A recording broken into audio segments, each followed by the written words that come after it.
করবেন, family card করবেন, শ্রমিকদেরকে recognition দিলে আমরা এটা বলতে চাই শ্রমিকদের জন্য শ্রমিক কার্ড দিতে হবে। ফলে রিকগনিশন চাই। দ্বিতীয়ত আমরা কি চেয়েছিলাম? রেজিস্ট্রেশন চাই। আমি যখন শ্রমিক শ্রম আইনের 5 ধারা আছে, নিয়োগপত্র পরিচয়পত্র না দিয়ে কাউকে নিয়োগ করা যাবে না। 6 নম্বর ধারা আছে, প্রত্যেকটা সার্ভিস বুক দিতে হবে। খোঁজ নিয়ে রাখেন কোন শ্রমিকের সার্ভিস বুক আছে। তাদের সার্ভিস আছে কিন্তু সার্ভিস বুক নাই। ফলে আমরা রেজিস্ট্রেশন চাই। প্রত্যেকটা ট্রেড ইউনিয়ন করার অধিকার চাই, যেন রেজিস্ট্রেশন চাই। আমরা রিকগনিশন চাই, রেজিস্ট্রেশন চাই, দুইটা আর দিয়ে লিখতে হয়। 3 নম্বর বলেছে আমরা রেমুনারেশন চাই, একটা ন্যায্য মজুরি চাই। শিক্ষা চাই না, দুস্থ ভাতা শ্রমিকরা চায় না। শ্রমিকের কাজ করে ন্যায্য মজুরি কাঠামো চাই। তাহলে দ্বিতীয় হচ্ছে রেমুনারেশন। তারপরে আমরা বলেছিলাম right at work. Right at work বলতে কি বোঝায়? শ্রমিকদের সংগঠিত হওয়ার অধিকার, ট্রেড ইউনিয়ন করার অধিকার, কালেক্টিভ বার্গেনিং, তার দর কষাকষি করে তার মজুরি আদায় করে নেওয়া। বাজারে গিয়ে একটু যদি ঝিঙ্গা কিনতে যাই, আমি ওখানে দর কষাকষি করি। সে যদি বলে 100 টাকা কেজি, আমি বলি 80 টাকা কেজি। তারপরে দর ফয়সলা হয়। একটা রিক্সায় উঠতে গেলে দরদাম করি, অমুক জায়গায় যেতে গেলে কত নেবেন, সে বলে 50 টাকা, আমি বলে 30 টাকায় যাবেন। তারপরে একটা দর কষাকষি করে ফয়সলা হয়।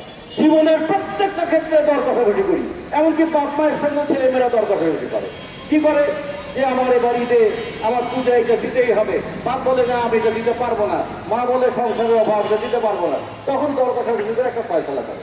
জীবনের প্রত্যেকটা জায়গায় মানুষ দর কষাকষি করে, কিন্তু শ্রমিকরা মজুরি নিয়ে দর কষাকষি করতে পারে না।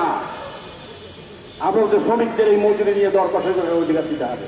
আমি আমার শ্রমশক্তি বিক্রি করবো, আমি সেই শ্রমশক্তির কি দাম চাই সেটা নির্ধারণ করার জন্য আমাকেও দর কষাকষি করার অধিকার দিতে হবে। এটা যখন বললাম তখন আইএলও ডাইরেক্টর সাহেব বললেন যে আপনাদের কথার সঙ্গে তো সরকারের সব কথা মিলছে না। আমরা সরকারের কথার সঙ্গে মিললে আমি তো সরকারি হয়ে যেতাম।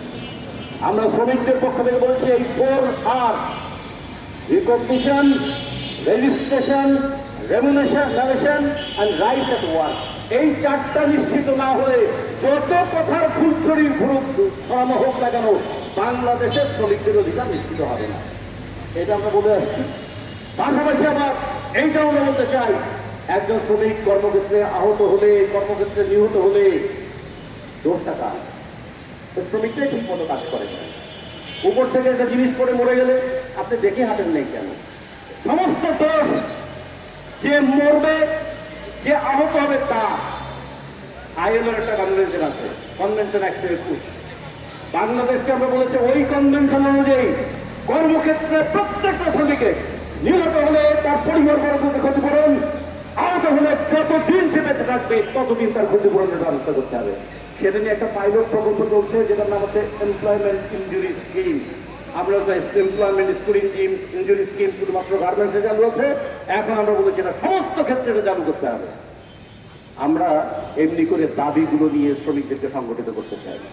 এই দাবির পিছনে যুক্তি চাই, দাবির পিছনে শক্তি চাই। যুক্তি আছে কিন্তু সংগঠনের শক্তি না থাকলে আমাদের দাবিকেও মানবে না। ফলে যুক্তির সঙ্গে সঙ্গে সংগঠনটাও করে তুলতে চাই। সমাজতান্ত্রিক শ্রমিক দল আজকে আমরা এই দাবিটা আবারও সরকারের কাছে উত্থাপন করতে চাই। অবিলম্বে মজুরি কমিশন ঘোষণা করো।